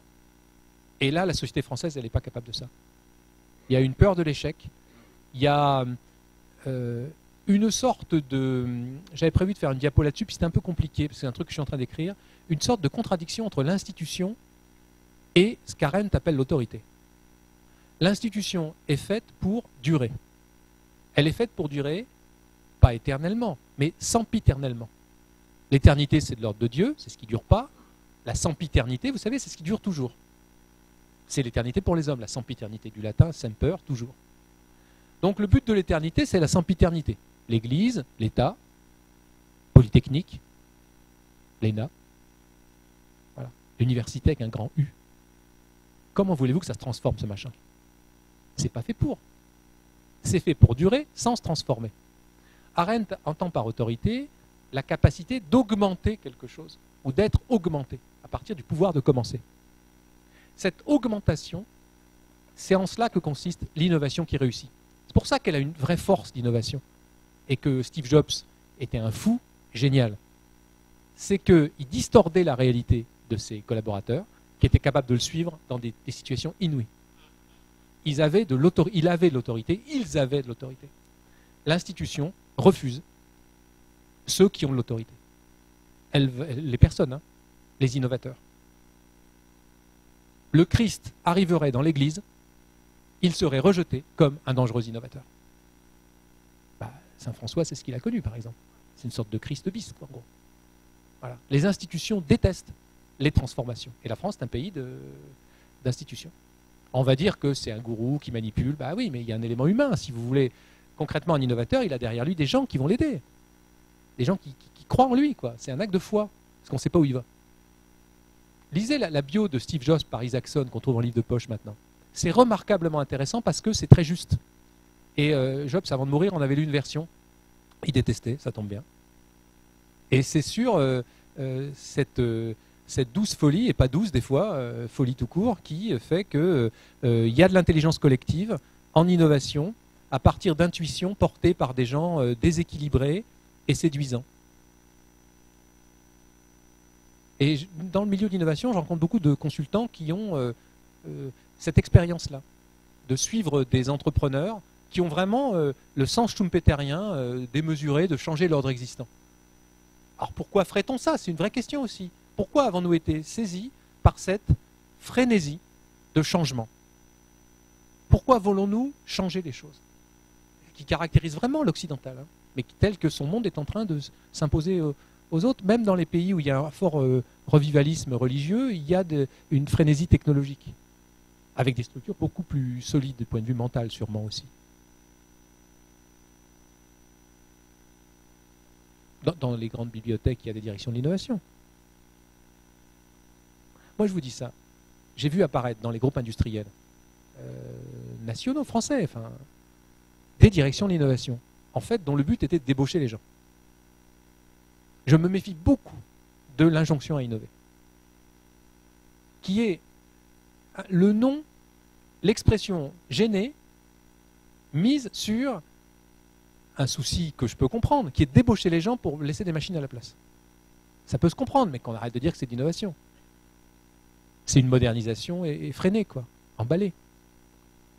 Et peut-être essayons de travailler sur les dynamiques humaines de l'innovation. Mais ça implique qu'en France, on accepte que l'innovateur, c'est aussi un entrepreneur. On a un problème avec ça. Tous les entrepreneurs ne sont pas des gens uniquement désireux de faire fortune et d'aller aux USA. Repensons la figure de l'entrepreneur dans ce qu'il a de, avec tous ses défauts, mais dans ce qu'il a aussi de socialisant, socialisateur. Je suis frappé par le fait que, vous savez que la France est la 6e ou 7e nation au monde en termes de dépôt de brevets. Et en termes d'exploitation des brevets, c'est-à-dire les mecs qui touchent des royalties de leurs brevets, c'est là combien? 24e. C'est-à-dire qu'ils vont ailleurs. Ils vont ailleurs parce qu'il y a plein d'entraves qui leur sont faites, quoi. Vous vous rendez compte de la perte de valeur, enfin, c'est embêtant quand même. Et ça vient d'un pays qui définit la règle de vie la meilleure comme étant plus institutionnelle que innovative. Voilà. Alors évidemment, moi je suis universitaire, hein, mais franchement, je pense qu'aujourd'hui, le panachage des compétences, d'hybridation, peut être quelque chose d'intéressant et faire venir dans des organisations publiques des entrepreneurs qui sont souvent bienveillants, par le biais de fondations par exemple, ce qu'on ne fait pas assez, c'est un moyen assez doux d'acclimater les logiques et du coup de créer des encapacitations et puis des connivences, quoi. Voilà.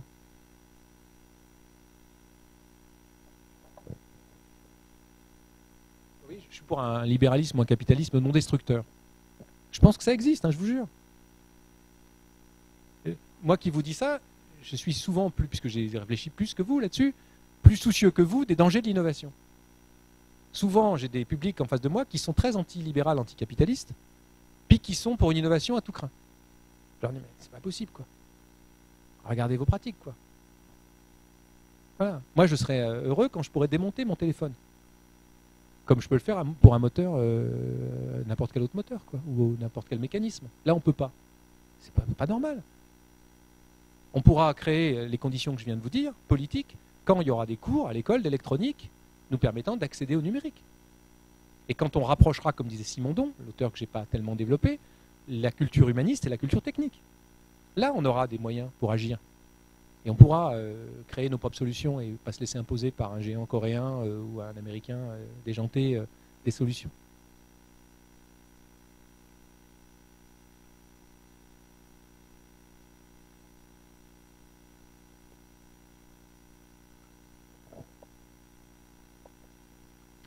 Vous disiez qu'il fallait réfléchir globalement à ces questions, enfin, en tout cas pas séparer l'organisation publique de l'entreprise.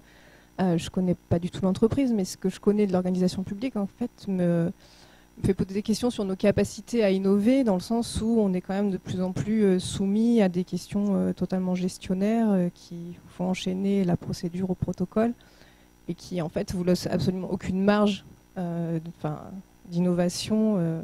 Alors, on ne parle pas de disruption, quoi. Mais... Mais alors, vous voyez, ce qui est intéressant, c'est que les deux organisations n'ont évidemment pas la même finalité, bien entendu.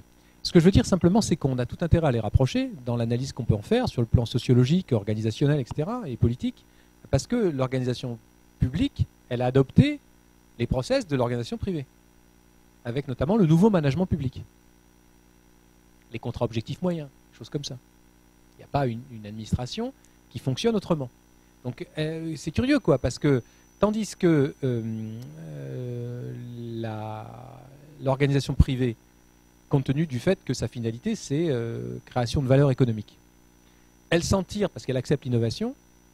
Il y a une situation très bizarre, elle se tire des procédures, hein, parce qu'elle en a beaucoup aussi. Il y a une situation très bizarre qui est aujourd'hui dévolue aux organisations publiques, c'est précisément ce que vous dites, à savoir les mêmes procédures, les mêmes contraintes que l'organisation privée, mais sans la dynamique de l'innovation qui est nécessaire pour donner de l'air à tout ça. Non mais c'est horrible, hein. C'est vrai, hein, c'est très, très préoccupant, hein. L'esprit de procédure, sans la possibilité d'inventer, mais ça donne quoi? Moi je suis à l'université, c'est pareil, hein. C'est pareil, avec l'idée qu'il n'y a pas d'échelon intermédiaire, on a des assistantes de scolarité qui sont purement des exécutantes, et on fait office de directeur d'études et de manager intermédiaire. Et c'est du temps de travail qui n'est pas évalué. Alors les jeunes collègues qui rentrent, mais quelles sont vos compétences de gestion? Le mec me regarde, mais qu'est-ce qu'il me raconte, quoi? Je fais une bonne thèse, je suis déjà prof agrégé de philo. Oui, mais la question n'est pas là, mon garçon. La moitié de ton temps, ça va être de la gestion. La moitié de ton temps. La moitié de mon temps, c'est la direction de mon master, la direction d'équipe de recherche, mais c'est de la gestion. Ça n'a rien à voir avec le contenu. Donc voilà, on en est là aussi, nous. Et surtout, il ne faut rien changer. Il faut juste multiplier les règles, les procédures. Voilà. C'est pour ça que c'est quand même plus sympa l'entreprise aujourd'hui. Pas les grands groupes, hein, qui ont les mêmes problèmes, mais les start-up donnent, si vous en fréquentez des start-upers, quand ils sont un peu sympas et pas forcément cyniques, obsédés par l'argent, donnent une bouffée d'air, nous permettent de voir le monde autrement et d'essayer de transformer à la marge avec cette qualité fondatrice de l'innovateur. Double qualité, la ruse et la capacité à mentir. Ce qui nous apprennent très bien, surtout, oh là là là là, soit sous les radars. Par exemple, j'ai un vieux innovateur chez Schneider qui part en retraite, là, il a formé des tas de gens, il dit, les quelques trucs que j'ai réussi à faire, j'étais sous les radars. Quand le boss ne me saluait pas, j'étais sûr que mon truc allait marcher. S'il me saluait dans l'ascenseur, ou quelqu'un avait parlé de mon projet, il était mort. Soit parce que la direction allait l'enterrer, ou le récupérer, ce qui est une manière de l'enterrer. Voilà, donc c'est un peu pareil dans les... Il faut penser en termes de petits pas, je crois, pour échapper aux gigantesques transformations que l'institution n'aime pas et qui vont être cassées du fait aussi du respect des procédures. C'est important. On est dans le service public. Puis même dans même dans l'entreprise, il y a des tas de procédures, quoi. Voilà, donc du coup, c'est pour ça que les innovateurs sont souvent des corsaires. Ils sont sous les radars. Ils font des trucs en douce. Et puis après, ils vont voir ils sont obligés de travailler comme ça, ils s'organisent entre eux, ils vont voir la direction, si elle n'en veut pas, ils vont voir ailleurs. Et c'est pour ça que être un manager, un directeur ou quoi que ce soit en responsabilité, manager, j'aime pas ce mot, mais quelqu'un qui est, c'est être soucieux des transformations intéressantes et d'avoir le courage de dire aux gens du dessus qui n'en veulent pas, parce qu'ils sont très installés dans leur statut, surtout en France, écoutez, il y a un truc important là, il y a un truc intéressant là. Ces personnes-là, elles ont trouvé un truc qui est important pour nous. Je vous jure que c'est vrai. On reconnaît en général un chef courageux à sa capacité de prendre des risques, d'endosser pour les autres, et un mauvais chef au fait qu'il se défausse. Machiavel le dit très bien, puis on n'a pas attendu Machiavel, depuis l'Antiquité on le sait. Et bien là, c'est plus que jamais nécessaire dans ce monde de transformation qui se font quand même au détriment de l'humain aujourd'hui. Donc rester humain, c'est avoir le courage de couvrir des gens qui font des trucs qui vont transformer l'organisation. J'ai vu ça plein de fois. Oui, mais dans la majorité de vos exemples, la modification d'organisation aussi liée à une certaine rentabilité. Ah bah, du coup, oui. Et donc en tant qu'organisation publique, nous, on ne produit pas une valeur. Il y a une rentabilité monnayable. publique. Hein. La rentabilité publique, c'est au nom de principes d'ailleurs jamais bien définis, comme le service public, comme la qualité d'effectuation du service public, on va faire des transformations. C'est-à-dire que la notion d'innovation, de transformation, elle se fait toujours au nom de critères qui sont toujours d'une certaine manière des critères d'utilité. Il y a très très peu de critères qui ne relèvent pas d'utilité. C'est dans d'autres formes d'économie qu'on trouve ces critères, que nous appelons là peut-être l'économie sociale et solidaire, qui est peut-être le troisième terme qu'il est intéressant d'inclure avec les associations, etc., d'inclure dans les dynamiques d'innovation si on veut réhumaniser l'innovation. Les espaces les tiers-lieux, quoi, où il se passe pas mal de choses qui ne relèvent pas toujours de l'entreprise, de la start-up, sont assez intéressants à ce titre. Pour les responsables publics qui ne fréquentent pas assez... Je souris parce qu'il y a quelque temps, j'étais invité par une grande institution lyonnaise, du fait de mes capacités à penser le changement et à éventuellement manager l'innovation. J'ai déjà fait mes preuves, notamment dans la communauté d'innovation Renault, à produire des transformations qui sont en train d'être opérationnalisées. Ça m'a fait marrer tout ça. Les gens avaient eu vent de ça. C'est une grande institution publique qui me fait venir. Ils ne me payent pas le voyage, bon, c'est pas loin. Ils ne me payent même pas un café. Et ils me demandent de travailler gratuitement. Mais c'est-à-dire des centaines d'heures, hein, c'est un gros projet. Je dis, mais attendez, oui, c'est un super terrain d'observation pour vous. Je dis, mais vous rigolez, j'ai des bouquins à écrire, j'ai des étudiants encadrés. N'importe quel groupe privé aurait eu la décence de me payer quelques milliers d'euros, quoi. Beaucoup, beaucoup, beaucoup moins qu'un consultant qui aurait fait le même boulot. Hein. C'est pas 1 zéro de moins, c'est 2 zéros de moins. Je vous jure. Ok. Mais je restais, ça m'intéressait. C'est dans une grande tour qui vient d'être construite, bon, j'en dis pas plus. Et je suis parti, j'ai dit non pour un truc précis. Je dis, mais bon, dans le collectif que je vais créer, si vous me donnez les moyens de créer un collectif. Oui, oui, tout à fait. On est bien d'accord qu'il y a des usagers, des représentants de votre institution, donc des hauts cadres de la fonction publique, appelons ça comme ça, des entrepreneurs. Alors, ils voulaient désigner les entrepreneurs. Ah, bien, déjà, ça ne va pas. C'est moi qui les désigne. Donc je connais, c'est pas le Rotary Club de Lyon. Hein. Et on est d'accord, il y a aussi des associations humanitaires, il y a aussi des gens de la rue, d'économie sociale et solidaire. Et là, ben non, pourquoi faire? Je dis, on ne va pas pouvoir innover alors. On va être dans l'entre-soi, du high-tech ou du Rotary Club, quoi. Et je me suis dit, purée, on est loin. On est loin d'une vraie innovation, du coup. Vous voyez, parce que, à mon avis, cette intelligence collective, elle permet d'introduire des gens qui n'ont pas d'intérêt matériel, mais un intérêt humain. Et du coup, de créer des conditions politiques de l'innovation et de l'élargir, de la faire sortir du champ. Et là encore, c'est du courage qu'il faut avoir. Mais on dit, mais comment voulez-vous qu'on justifie ça pour le conseil d'administration? Je dis, mais c'est votre problème, c'est pas le mien. Vous me demandez de venir opérer une transformation dont vous voyez bien qu'elle est liée à la politique, dans mon cas, et vous ne voulez pas qu'il y ait une dose pour un tiers d'acteurs de la société civile qui vont permettre de politiser vos questions. Donc c'est pas à moi qu'il faut faire appel, c'est un consultant. Et là, vous savez ce qu'ils m'ont dit? Ouais, mais il faudrait payer. C'est bête, mais je suis comme tout fonctionnaire, très paupérisé. Alors, vous imaginez ce que vous paierez pour un consultant de bon niveau, vous enlevez 2 zéros, puis ça me va. On n'a même pas été jusque-là. Hein. Voilà, donc les limites de l'innovation en France. Vous donnez votre conférence le jour où commence l'événement dont je ne sais pas le nom et je ne sais plus non plus l'endroit aux États-Unis, mais enfin, vous voyez ce que je veux dire, les grandes journées technologiques de Las Vegas ou... Oui, c'est ça. Oui, c'est ça. J'entendais ça en boucle ce matin. Ouais. Maintenant, c'est le hasard, hein, je vous rassure. Oui, il n'y a pas de hasard, il n'y a que des rendez-vous, des LER. Et j'entendais, bon, peu importe quelle est la personne qui était citée, mais enfin, quand même, que M. Fillon y allait. En fait, tout le monde y va. Et à votre avis, qu'est-ce qu'ils vont y voir?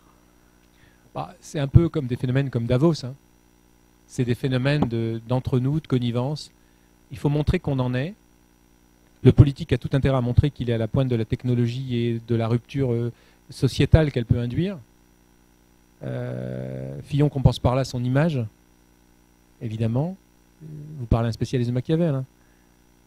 Par ailleurs, sans doute est-il, si on prend les choses au sérieux, parce qu'elles ne sont pas toujours sur le plan de la rhétorique ou de la communication politique, hein, mais il est impossible aujourd'hui de faire de la politique si on n'a pas des antennes du côté du high-tech. Le haut pouvoir législatif ou exécutif consiste quand même à être à la tête, pour ce qui reste de pouvoir effectif, mais des destinées industrielles du pays. Voilà. Donc, moi, ce que j'ai vu dans les secteurs de haute politique de l'innovation, c'est une connivence privée-publique très forte avec des gens qui se tiennent au courant. Mais c'est bien le moins, quoi. Alors, ils sont souvent très au fait. Ils n'ont pas toujours le courage politique d'aller jusqu'au bout des ruptures que ça induit, en imposant au capitalisme les limites qu'il devrait imposer, même quand on est de droite en somme. Vous voyez, moi j'en viens à dire qu'en tant que, vous voyez, séduit par la dynamique de l'innovation, critique de ce qu'elle recouvre, je serais devenu finalement, moi qui étais plutôt républicain, je suis toujours républicain, mais plutôt libertaire, libéral, anticapitaliste. Le problème, c'est pas la dynamique. Je suis très proche d'Hannah Arendt là-dessus. Au contraire, il faut qu'on puisse commencer à entreprendre. Il faut commencer des choses dans ce monde. On n'a pas le choix, on n'a pas de Dieu qui nous est de mythe fondateur. Il faut s'autoriser de nous-mêmes, c'est ça la modernité. C'est pour ça que l'innovation ne doit pas faire peur, mais à condition que les capitaux ne soient pas toujours polarisés par les mêmes centres. À condition d'être libéral et anticapitaliste. Et alors évidemment, le libéralisme n'est pas prêt à être anticapitaliste. Et on verra si quelqu'un de droite est assez courageux pour dire ça. Réaffecter des capitaux substantiels à la formation de jeunes pleins d'idées et qui ont le droit de se planter. Parce qu'innover, c'est quand même se planter 6 fois et se relever la 7e fois et avoir la bonne idée qui va faire vivre votre famille autour de vous, qui va créer de l'emploi dans des conditions nouvelles. Et je crois que les grands décideurs politiques ont tout intérêt à aller donc fréquenter les vrais innovateurs, etc. Mais après, il faudrait qu'ils s'en entourent et qu'ils aient le courage de repenser avec les académiques qui se mouillent un peu, quoi. On parlait de Stigler, il n'est jamais rentré à l'université à cause de ça. Voilà. Moi, je fais partie des gens qui prennent quelques risques quand même. Parce que ça, je vous rappelle, mon article de 2011, personne n'en voulait. J'avais publié au niveau international sur Machiavel, parce que c'est, voilà, je suis très très connu sur Machiavel, ou sur la République. Je propose un truc sur l'innovation, 3 revues où je publiais aisément, de très bon niveau, les meilleurs en France, me disent, mais c'est pas de la philo. Vous êtes gentil, mais vous avez publié mes articles en philo politique. Ah ouais, non, mais attendez, c'est sur une thématique qu'on connaissait. Je ne veux pas croire que... Enfin, c'est pas un hasard, là, pour le coup. Hein. C'est vraiment le fait que l'académie est verrouillée et le politique ne peut pas s'appuyer dessus, du coup. Les écoles privées sont maintenant plus dynamiques au niveau des risques qu'elles prennent intellectuellement, parfois, que l'université. Ça me gêne beaucoup, moi. C'est pas pour ça que j'irai dans une école privée. Hein. Mais les écoles d'ingénieurs se posent des questions philosophiques que n'ose pas se poser l'université. Tout bientôt, là, j'interviens à l'INSA, en proposant le Serious Game qu'on a inventé avec ma femme, qui s'appelle Be Human in the Chaos, qui propose une session de 3 heures d'improvisation corporelle. Elle fait de l'aïkido, moi du rugby, alors ça donne des trucs bizarres, avec des figuras, des personas qu'on a inventés, délirantes. On fait jouer des gens dans le déséquilibre le plus total, sans un mot, ils n'ont pas le droit de parler, ils doivent s'exprimer corporellement en improvisant pendant 3 heures. Et c'est l'INSA qui me commande ça. À l'université, ça a été impossible de vendre ça. On ne veut pas, même dans les programmes de formation, on ne met pas ça. Alors que ça donne des compétences d'habitude, de déséquilibre et de confiance dans le groupe. Personnellement, il n'y a rien que je ne sache que mon corps ne m'ait appris. Et la réforme cognitive qui est la nôtre, compte tenu de la surcharge d'informations que je vous ai encore imposée ce soir, passe par un réancrage corporel. C'est ce que nous pensons, ma compagne et moi. C'est une conviction pédagogique forte. Pour penser une innovation humaine et politique, il faut réancrer corporellement. On ne va pas faire de l'aïkido, on ne va pas jouer au rugby, il faut inventer de nouvelles formes qui nous permettent un engagement collectif de qualité, alors même qu'on n'a plus d'engagement politique de qualité, sauf sur le mode de l'indignation. Vous voyez, moi, ça passe par l'invention de formes pédagogiques contournant la surcharge cognitive. Et c'est incroyable, c'est des boîtes privées qui nous demandent le jeu sur des thématiques innovantes, ou bien en formation des cadres. Et alors que ça devrait être les institutions, pour devenir agiles, mobiles, collectivement. Donc, si vous allez voir sur LinkedIn, par exemple, ou enfin même à partir du moteur de recherche, vous verrez, il y a un petit film sur ce jeu Be Human in the Chaos. Si vous tapez mon nom et puis Be Human in the Chaos, vous allez voir, il y a un petit film qui a été fait là-dessus. J'explique bien de quoi il retourne avec ce... C'est un montage en fait d'une interview où j'étais un peu pris au dépourvu, donc c'est pas un exposé canonique sur le... On voit même pas le jeu, mais voilà, on est en train de publier dessus, sur le fait que si on veut... voilà, et j'aimerais le faire jouer, je réponds à ça parce que j'aimerais le faire jouer à des politiques, ce jeu.